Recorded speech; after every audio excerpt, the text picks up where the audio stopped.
Hi there, I'm Professor Blackmore, and I want to welcome you to ProfessorBlackmore.com, where our goal is to empower results through real productivity. And if you haven't been here before, I want to ask that you please subscribe to my YouTube channel and click the bell so you won't miss any of my tips. And please also follow me on TikTok and Instagram. And today I want to talk to you about real estate purchase and sale agreement, contract writing, and negotiation tips that will save you a lot of money. And this will be part one of my three-part series. Now, we're running a special deal at ProfessorBlackmore.com so you can purchase my entire course, which comes along with 2 books, which includes all of my sample real estate contracts for only $10 for subscribers of my channel. So if you subscribe to my YouTube channel, you'll receive a special coupon code, which will allow you to take advantage of this very exciting special deal. And I'll put the link for this special in the information section of this video. Now, you'll see a lot of videos telling you how to fill in contract templates and samples, but I'm going to show you the proper use of samples and templates and how they can cost you a lot of money if you don't learn techniques for drafting your own contracts and how to negotiate the deal. But in this 3-part series, I'm going to show you how. And you want to stick around to the end of each part so you won't miss important steps. So I'm going to jump right in and show you the most important step in this process, which is learning how to determine your business goals for the deal. And so I'm going to jump right in, and it all starts right now. And what I want to tell you is that learning how to understand the major business goals you want to accomplish in the deal is critical. Now, my Professor Blackmore's Business Issues Worksheet Analysis provides a framework for you to develop the skill of determining if any one of 5 major business issues or problems could result from each one of your business goals. And as you can see, in order to use this framework, you must develop the skill of understanding what business goals you seek to accomplish in the deal. Now, this is not as complicated as it may sound. When I say business goals, I mean what's important to you. You will find that as you begin to contemplate those things that are importantly critical, they may lead you to the realization that there are other goals that you want to accomplish. And you will never accomplish this important task if you attempt to use a contract sample or template that does not address your specific business goals. Now, using a contract sample or template can be useful to help you to contemplate business goals that may not have occurred to you, but you should never take a contract sample intended for wholly different business scenarios with wholly different business goals and just change the names and sign it. Now, in this episode of How to Get Away with Contracts, we'll examine a real estate purchase deal in which a seller has contracted with his realtor to sell a home for him. So in general, this is an asset purchase deal. You know, and I talked to you about the general categories of deals. This is an asset purchase deal, more specifically, a real property purchase and sale agreement. Now, in the middle of this asset purchase and sale deal, a realtor is acting on behalf of the seller. All of the parties, the buyers, the seller, and the realtor, have business goals they need to accomplish in the deal.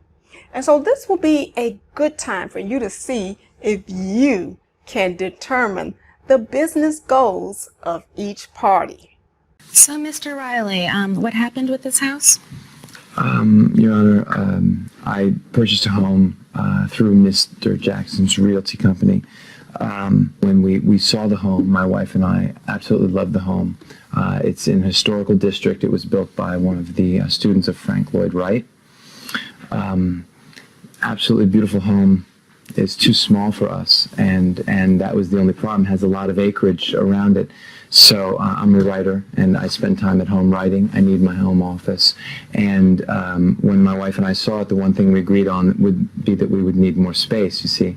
So we discussed this with Mr. Jackson, and we discussed how if we were to buy it, the great thing was there's enough property for us to build an addition and still have plenty of room for a yard. Mr. Jackson said that would be a good idea. An addition would be a very good choice here, and smiled.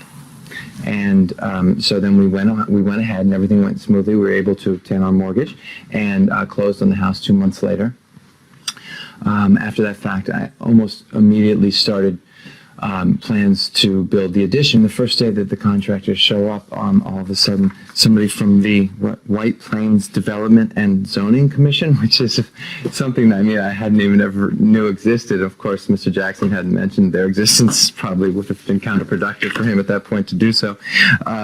Anyway, they handed me this copy of this new law that had just miraculously been passed a couple of weeks before, after we had closed on the home. The law was passed after you closed? Yes, the law was passed after we closed, but apparently was in the works prior to closing. And it was a zoning ordinance designating all homes built by students of Frank Lloyd Wright before 1955 within the town's borders. So all of a sudden now we weren't able to build on the property. And as a result, I sent the contractors home, but they still kept a $20,000 bond. And in addition, now the architect is billing me $10,000 for the blueprints. I've already spent $2,000 for fees and permits, which weren't necessary because I wasn't able to build anyway. And you did speak about the addition with the realtor when he was there? Yeah, it wasn't that we just spoke about it. It was that the entire reason we were buying it was because we were going to build an addition. Okay. The property is completely worthless without the addition. Okay. So, Mr. Jackson, how do you respond? Yes, Your Honor. I'd just like to point out that number one, I empathize, with the plaintiff, but the conversation that we had about him constructing on his property was a conversation that we had in passing. And as he pointed out, the zoning laws that were passed after the point of sale. Now, I had heard some speculation, pure speculation, about some possible zoning laws being discussed and some changes, but these are the type of discussions that you hear all the time in my business. So it really wasn't my place to point anything out to him. Isn't that the point, though? You're the realtor. You should be hearing this type of thing in your business, whereas Mr. Riley is a writer. Listen, it's the responsibility of the purchaser of the home to be familiar with any laws that might affect anything that he might want to do with his property if he purchases it. You do say that you knew about the possibility that these laws might be passed. I had heard some talk about it. So you knew about the possibility that these laws might be passed? Yeah, sure. There's always a possibility of laws being passed in the real estate business. Absolutely. But you had heard about these specific laws being passed? Yes. Okay. Hear about them all the time. But you don't think that you had any type of a reason to let Mr. Riley know about that? I had no legal obligation, no.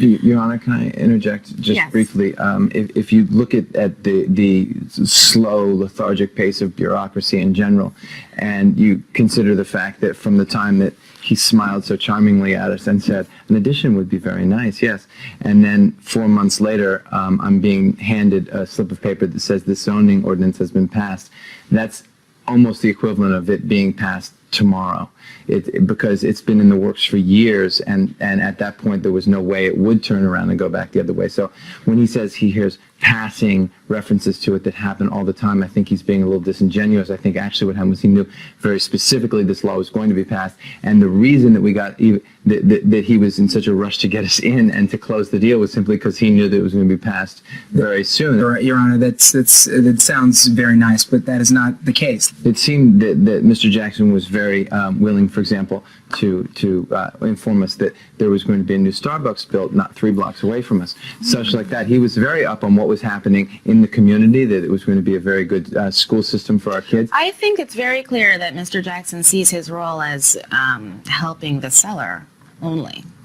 Is that fair to say? I'm here to help both parties, but like I said, I do represent the seller, and I'm in the business of selling homes. Now, if there was a law that had been recently passed that would have affected him in construction, or that would have prohibited him in the construction of anything on his property, I would have informed him of such. Now, you're acknowledging that you do have a duty to tell a buyer about any such laws, but you're saying that since they weren't passed yet, exactly, you don't think that you really had to do that. Exactly.